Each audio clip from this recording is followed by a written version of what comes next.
Antifrágil. Coisas que se beneficiam com o caos. Do autor Nassim Taleb.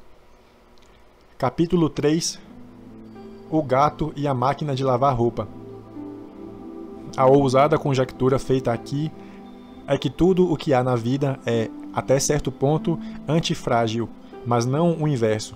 Parece que o segredo da vida é a antifragilidade. O natural, o biológico, costuma ser ao mesmo tempo antifrágil e frágil, dependendo da fonte e da gama de variação. O corpo humano pode beneficiar-se dos agentes estressores para ficar mais forte, mas só até certo ponto. Seus ossos, por exemplo, ficarão mais densos quando o estresse episódico lhes for aplicado, um mecanismo formalizado sob o nome de Lei de Wolff, a partir de um artigo de um cirurgião alemão publicado em 1892. Mas uma refeição, um carro, um objeto inanimado, não. Esses podem ser robustos, mas não podem ser intrinsecamente antifrágeis. A matéria inanimada, isto é, não viva, quando submetida a estresse, costuma ser submetida à fadiga do material ou quebrar-se. Uma das raras exceções que constatei foi no relatório de um experimento de 2011, conduzido por Brent Carey, estudante de pós-graduação, no qual ele mostra que um material composto de nanotubos de carbono dispostos de determinada maneira produz uma resposta de autofortalecimento inédita em materiais sintéticos, semelhante ao autofortalecimento localizado que ocorre em estruturas biológicas. Isso ultrapassa a fronteira entre a vida e o inanimado, pois pode levar ao desenvolvimento de materiais adaptáveis de suporte de carga. Podemos usar a distinção como um marcador entre vivos e não vivos. O fato de o artificial precisar ser antifrágil para que sejamos capazes de usá-lo como se fosse um tecido é, praticamente, uma notável diferença entre o biológico e o sintético. Sua casa, seu processador de alimentos e sua mesa de computador eventualmente se desgastam e não se autorregeneram. Eles podem parecer melhores com o tempo, quando artesanais, assim como o jeans ficará mais moderno com o uso, mas por fim o tempo ajustará as contas com eles, e mesmo o mais forte dos materiais acabará parecendo as ruínas romanas.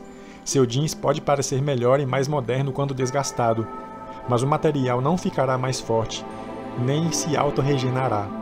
No entanto, pense em um material que o tornasse mais forte, que o fizesse se autorregenerar e melhorasse seu jeans com o tempo. Na verdade, enquanto os seres humanos se autorregeneram, eles se desgastam, deixando para trás seus genes, livros ou qualquer outra informação. Mas essa é outra discussão. No entanto, o fenômeno do envelhecimento é mal compreendido, em grande parte devido a preconceitos mentais e falhas lógicas. Observamos as pessoas de idade e as vemos envelhecer. Então associamos envelhecimento, perda de massa muscular, fraqueza óssea, perda da função mental, gosto pela música de Frank Sinatra e outros eventos degenerativos. Mas essas insuficiências de autorregeneração são provenientes, em grande parte, de desajustes, muito poucos agentes estressores ou muito tempo de recuperação entre eles. E desajuste, para este autor, é o descompasso entre seu projeto e a estrutura da aleatoriedade do ambiente, o que chamo, em vocabulário mais técnico, de suas propriedades distributivas ou estatísticas. O que observamos no envelhecimento é uma combinação de desajuste e senescência. E parece que os dois podem ser separados. A senescência pode não ser evitável e não deve ser evitada. Seria contradizer a lógica da vida, como veremos no próximo capítulo. O desajuste é evitável. Grande parte do envelhecimento provém de um mal-entendido a respeito do efeito de conforto, uma doença da civilização. Tornar a vida mais e mais longa, enquanto as pessoas ficam cada vez mais doentes. Em um ambiente natural, as pessoas morrem sem envelhecer, ou depois de um período bastante curto de envelhecimento. Alguns marcadores, como a pressão arterial, que tendem a piorar com o tempo nos homens modernos, por exemplo, não mudam ao longo da vida de caçadores e coletores, até o derradeiro fim. E esse envelhecimento artificial vem sufocando a antifragilidade interna. O complexo. Essa dicotomia orgânico-mecânico é uma boa distinção inicial para adquirir uma percepção sobre a diferença entre dois tipos de fenômenos, mas podemos fazer melhor. Muitas coisas, como a sociedade, as atividades econômicas, os mercados e o comportamento cultural, são, aparentemente, criadas pelo homem, mas crescem por si próprias para chegar a algum tipo de auto-organização. Elas podem não ser estritamente biológicas, mas lembram o biológico, no sentido de que, de certa forma, se multiplicam e se replicam. Pense em boatos, ideias, tecnologias e empresas. Eles estão mais próximos do gato do que da máquina de lavar, mas tendem a ser confundidos com as máquinas de lavar. Do mesmo modo, podemos generalizar nossa distinção para além do biológico, não biológico. A distinção entre sistemas complexos e não complexos é mais eficaz. Dispositivos mecânicos e de engenharia artificiais criados pelo homem com respostas simples são complicados, mas não complexos, já que não apresentam interdependências. Você aperta um botão, digamos, um interruptor de luz, e obtém uma resposta exata, sem ambiguidade possível nas consequências, até mesmo na Rússia.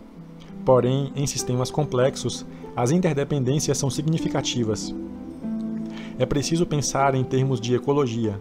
Se removermos um animal específico, interromperemos a cadeia alimentar. Seus predadores morrerão de fome e suas presas proliferarão sem controle, causando complicações e uma série de efeitos colaterais em cascata. Os leões eram exterminados pelos cananeus, fenícios, romanos e, mais tarde, pelos habitantes do Monte Líbano, o que levou à proliferação de cabras que ansiavam por raízes de árvores, contribuindo para o desmatamento de áreas de montanha, consequências então difíceis de se antever. Da mesma forma, se fecharmos um banco em Nova York, isso causará efeitos em cascata da Islândia até a Mongólia. No mundo complexo, a noção de causa em si mesma é suspeita. É quase impossível de detectar ou não se é suficientemente definida. Outra razão para ignorar os jornais, com seu constante fornecimento de causas para as coisas. Agentes estressores não são informação. Ora, o ponto-chave dos sistemas complexos, aqueles com partes interativas, é que transmitem informações para tais componentes por agentes estressores, ou graças a esses estressores, seu corpo recebe informações sobre o meio ambiente, não através de seu aparato lógico, de sua inteligência e da capacidade de raciocinar, computar e calcular, mas através do estresse, por meio de hormônios ou outros mensageiros ainda não descobertos. Como vimos, seus ossos se fortalecerão quando submetidos à gravidade, digamos, após seu breve emprego em uma empresa transportadora de pianos. Eles se enfraquecerão depois de passar as próximas férias de fim de ano em uma estação espacial com gravidade zero, ou, como poucas pessoas se dão conta, se você gastar muito tempo andando de bicicleta. A pele nas palmas de suas mãos ficará calejada se você passar o verão em uma fazenda cooperativa ao estilo soviético. Sua pele clareia no inverno e bronzeia no verão, especialmente se você tiver origens mediterrâneas. Um pouco menos se você tiver ascendência irlandesa ou africana, ou de outros lugares com clima mais uniforme ao longo do ano. Além disso, os erros e suas consequências são informação. Para crianças pequenas, a dor é a única informação de gerenciamento de risco, uma vez que suas faculdades lógicas não são muito desenvolvidas. Pois bem, os sistemas complexos têm tudo a ver com a informação. E há muito mais transportadores de informação ao nosso redor do que se percebe à primeira vista. Isso é o que chamaremos de opacidade causal. É difícil vislumbrar a conexão entre causa e efeito, fazendo com que muitos dos métodos convencionais de análise, além da lógica convencional, se tornem inaplicáveis. Como eu disse, a previsibilidade de eventos específicos é baixa, e é essa opacidade que a torna baixa. Não só isso, mas, por causa das não linearidades, é preciso ter uma visibilidade maior do que com os sistemas regulares. Em vez disso, o que se tem é a opacidade. Vamos pensar novamente sobre os ossos. Tenho interesse por eles, e a ideia que discutirei a seguir fez com que eu me concentrasse em levantar objetos pesados, em vez de usar as máquinas das academias de ginástica. Essa obsessão com o esqueleto começou quando encontrei um artigo de Gerard Carpentier, publicado na Nature em 2003. A tradição tem sido pensar que o envelhecimento provoca fraqueza óssea. Os ossos perdem densidade, tornam-se mais frágeis, como se houvesse uma relação de mão única, possivelmente provocada pelos hormônios. As mulheres começam a vivenciar a osteoporose após a menopausa. Acontece que, como demonstrado por Carpentier e outros que desde então embarcaram nesta linha de pesquisa, o inverso também é, em grande parte, verdadeiro. A perda de densidade óssea e a degradação da saúde dos ossos também provocam o envelhecimento, diabetes e, no caso dos homens, perda de fertilidade e da função sexual. Nós, simplesmente, não podemos isolar qualquer relação casual em um sistema complexo. Além disso, a história dos ossos e o relacionado mal-entendido a respeito da interconexão ilustram como a falta de estresse, nesse caso, os ossos sob a ação de uma carga de levantamento de peso, pode causar o envelhecimento, e como privar os sistemas antifrágeis que precisam de estresse dos agentes estressores produz muita fragilidade que transportaremos para os sistemas políticos, no livro 2.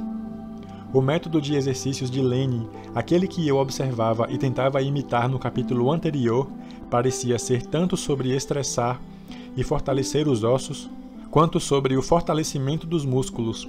Ele não conhecia muito bem o mecanismo, mas havia descoberto heuristicamente que a sustentação de peso produziu algo em seu sistema. Nossas antifragilidades têm certas condições. A frequência dos agentes estressores tem alguma importância. Os seres humanos tendem a se sair melhor com agentes estressores agudos do que com os crônicos, particularmente quando aos primeiros se segue um tempo suficiente para a recuperação, o que possibilita que os estressores realizem seu trabalho como mensageiros. Um intenso choque emocional ao ver uma cobra saindo de meu teclado ou um vampiro entrando em meu quarto, por exemplo, seguido de um período de segurança tranquilizadora, com chá de camomila e música barroca, por tempo suficiente para recuperar o controle de minhas emoções, seria benéfico para a minha saúde. Desde que, é claro, eu consiga derrotar a cobra ou o vampiro depois de uma luta árdua e espera-se heróica, e tirar uma foto ao lado do corpo do predador.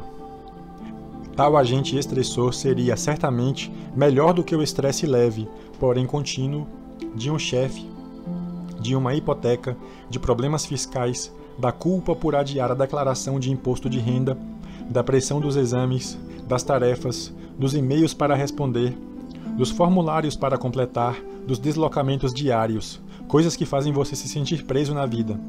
Em outras palavras, as pressões provocadas pela civilização. Na verdade, os neurobiólogos mostram que o primeiro tipo de agente estressor é necessário, enquanto o segundo é prejudicial à saúde. Para se ter uma ideia do quão prejudicial pode ser um estressor de baixo impacto, sem tempo de recuperação, considere a chamada tortura da água chinesa, uma gota batendo continuamente no mesmo local em sua cabeça, sem nunca permitir que você se recupere. Na verdade, Heracles conseguiu controlar a hidra ao cauterizar as feridas nos cepos das cabeças recém-decepadas. Assim, ele impediu o ressurgimento das cabeças e o exercício da antifragilidade. Em outras palavras, interrompeu a recuperação. A tabela 2 mostra a diferença entre os dois tipos. Observe que pode haver etapas intermédias entre o mecânico e o orgânico, embora as coisas tendam a se agrupar em um grupo ou no outro. O leitor pode obter uma pista do principal problema que enfrentamos com a adulteração de cima para baixo de sistemas políticos, ou sistemas complexos similares, tema do livro 2. O fragilista confunde a economia com a máquina de lavar roupa, que precisa de manutenção mensal, ou interpreta erroneamente as propriedades de seu corpo e aquelas de um leitor de discos compactos. O próprio Adam Smith fez analogia entre a economia e um relógio de pulso ou de parede que, uma vez posto em movimento, continua trabalhando por conta própria. Mas estou certo de que ele não chegou a pensar as questões sob esses termos, que ele analisou a economia em termos de organismos, mas lhe faltava uma estrutura para expressar isso. Smith compreendia a opacidade dos sistemas complexos, bem como as interdependências, uma vez que desenvolveu a ideia da mão invisível. Porém, infelizmente, ao contrário de Adam Smith, Platão não chegou a compreender essa opacidade. Ao promover a bem conhecida alegoria do navio do Estado, comparou um Estado com um navio da Marinha, que, é claro, requer o acompanhamento de um capitão. Ele argumenta que, em última análise, que os únicos homens aptos a se tornar capitães deste navio são os reis filósofos, homens benevolentes com poder absoluto que têm acesso à forma do bem. E de vez em quando ouvem-se gritos de "Quem está nos governando?", como se o mundo precisasse de alguém para governá-lo. Tabela 2. O mecânico e o orgânico, biológico ou não biológico. O mecânico, não complexo. 1. Precisa de reparos e manutenção contínua. 2. Odeia a aleatoriedade. 3. Não há necessidade de recuperação. 4. Pouca ou nenhuma interdependência. 5. Agentes estressores causam fadiga do material. 6. Envelhece com o uso, desgaste. 7. Subcompensação com impactos. 8. O tempo traz apenas a senescência. O orgânico, complexo. 1. Autorreparação. 2. Odeia a aleatoriedade, pequenas variações. 3. Necessidade de recuperação entre os estressores. 4. Alto grau de interdependência. 5. Ausência de agentes estressores causam atrofia. 6. Envelhece com a falta de uso. 7. Sobrecompensação com impactos. 8. O tempo traz o envelhecimento e a senescência. Equilíbrio, de novo, não. Os cientistas sociais usam o termo equilíbrio para descrever a linha intermediária entre forças opostas, como a oferta e a demanda, e, portanto, pequenas perturbações ou desvios em uma direção, como os de um pêndulo, seriam combatidos com um ajuste na direção oposta, que traria as coisas de volta à estabilidade.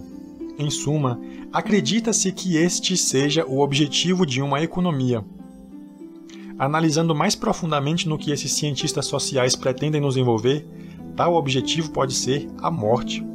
Pois o teórico da complexidade Stuart Kauffman usa a ideia de equilíbrio para separar os dois mundos diferentes apresentados na tabela 2.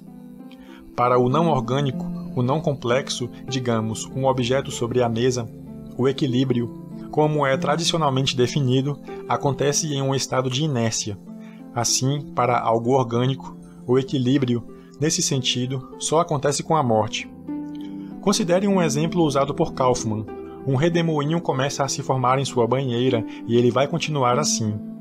Esse tipo de situação está permanentemente longe do equilíbrio. E parece que os organismos e os sistemas dinâmicos existem em tal estado. Para eles, um estado de normalidade requer certo grau de volatilidade, de aleatoriedade, de troca contínua de informações e de estresse, o que explica os danos a que podem ser submetidos quando privados de volatilidade. Crimes contra crianças. Não somos apenas avessos aos agentes estressores, e não os compreendemos como, ainda, cometemos crimes contra a vida, os seres vivos, a ciência e a sabedoria, em nome da eliminação da volatilidade e da variação. Sinto raiva e frustração quando penso que 1 em cada 10 norte-americanos acima da idade do ensino médio está fazendo uso de algum tipo de antidepressivo, como o Prozac. Na verdade, agora, quando passamos por mudanças de humor, temos de justificar porque não estamos usando alguma medicação.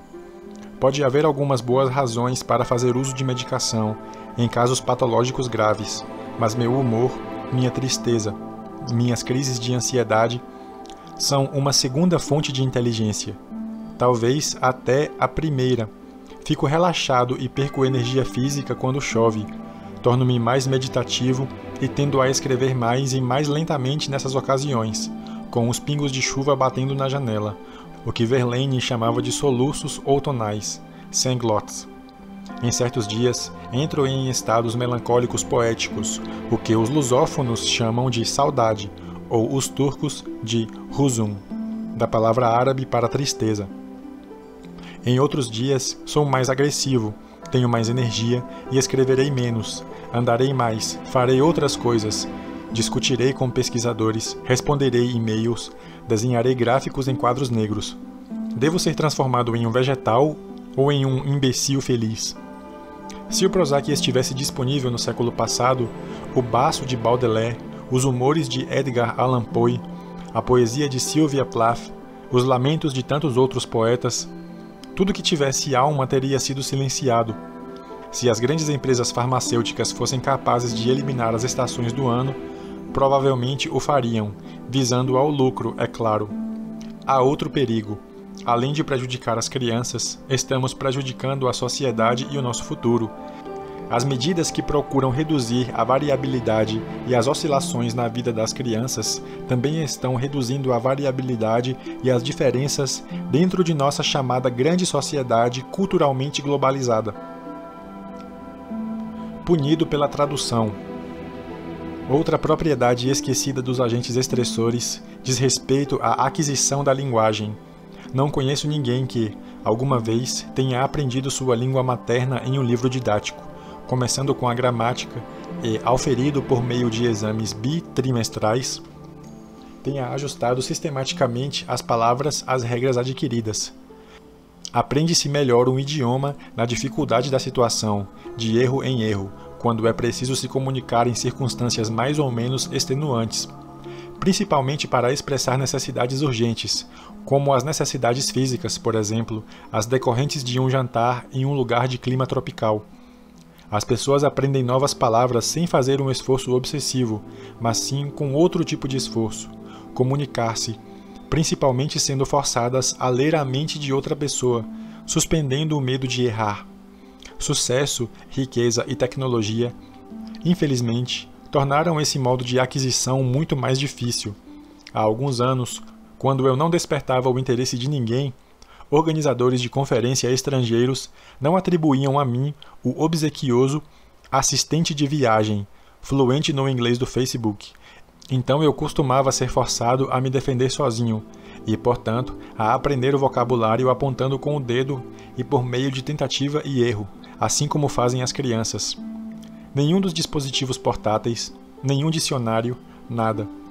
Agora sou punido com o privilégio e o conforto, e não consigo resistir ao conforto. A punição está na forma de uma pessoa, fluente em inglês, me cumprimentando, mostrando meu nome escrito errado no aeroporto, sem estresse, sem ambiguidade e sem nenhuma exposição ao russo, ao turco, ao croata ou ao polonês fora dos feios e organizados livros didáticos. O que é pior, a pessoa é bajuladora. A verbosidade obsequiosa é algo bastante doloroso sob a condição da descompensação horária, jet lag. No entanto, a melhor maneira de aprender um idioma talvez seja ficar preso em um país estrangeiro. Meu amigo Chad Garcia melhorou seu russo graças a uma estada involuntária na sessão de quarentena de um hospital em Moscou por conta de uma suposta doença.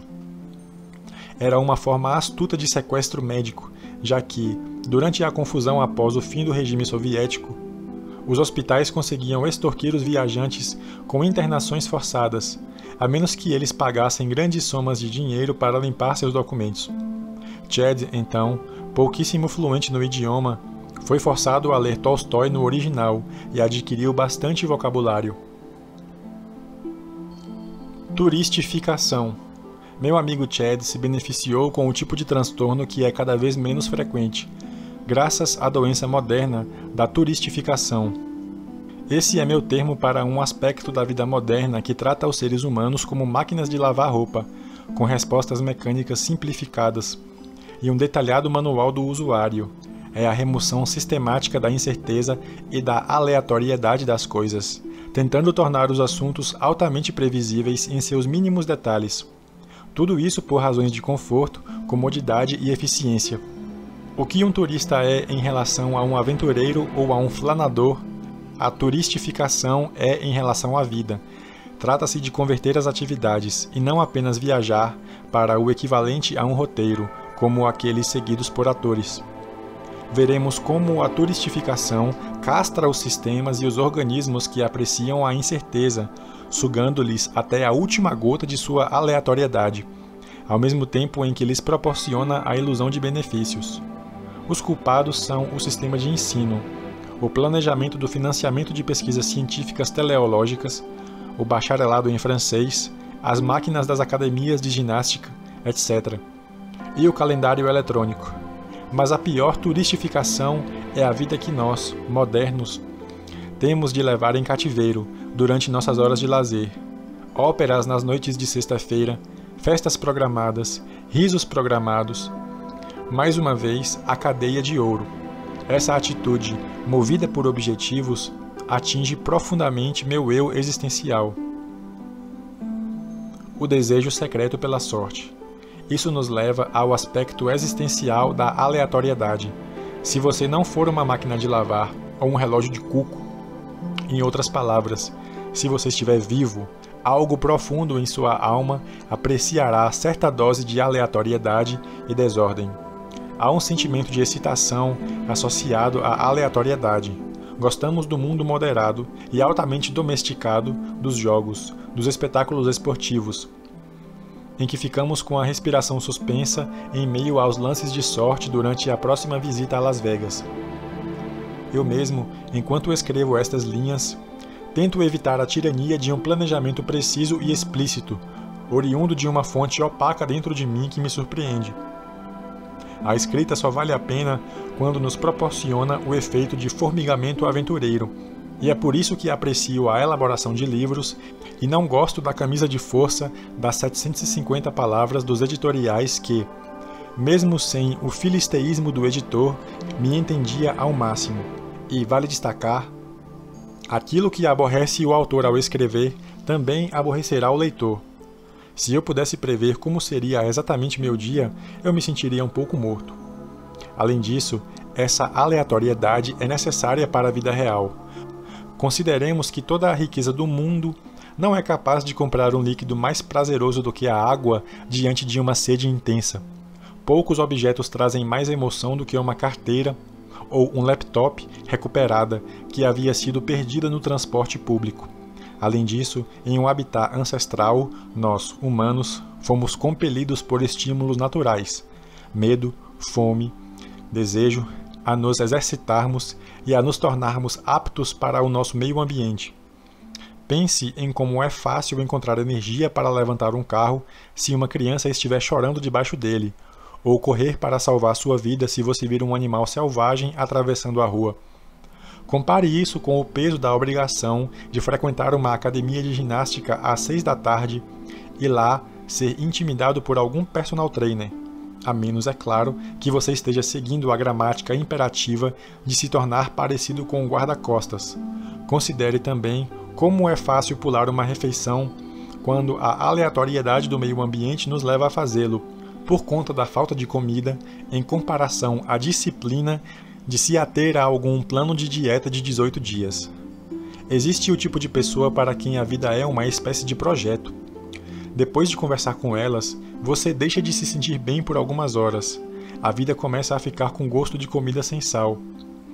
Eu, um ser humano em busca de emoção, tenho um detector de M que parece coincidir com meu detector de tédio, como se estivéssemos equipados com um filtro natural, avesso à monotonia. A vida ancestral não tinha lição de casa, não tinha chefe, não tinha funcionários públicos, não tinha títulos acadêmicos, não tinha conversas com o reitor, não tinha nenhum consultor com MBA, não tinha regras de procedimentos, não tinha nenhum formulário de inscrição, nenhuma viagem para Nova Jersey, nenhum defensor gramatical, nenhuma conversa com alguém que o aborrecesse. Toda a vida era de estímulos aleatórios e nada, de bom ou de ruim, se parecia em algum momento com trabalho. Perigoso sim, mas chato nunca. Por fim, um ambiente com variabilidade e, portanto, com aleatoriedade, não nos expõe a lesões por estresse crônico, ao contrário do que acontece com os sistemas concebidos pelo homem. Se você andar sobre um terreno irregular, que não tenha sido construído pelo homem, 2 passos jamais serão idênticos. Compare isso com a máquina da academia de ginástica sem aleatoriedade, oferecendo exatamente o oposto, forçando-o a fazer repetições infinitas do mesmo movimento. Grande parte da vida moderna é composta por lesões por estresse crônico evitáveis. A seguir, vamos examinar uma novidade da evolução, a grande especialista em antifragilidade.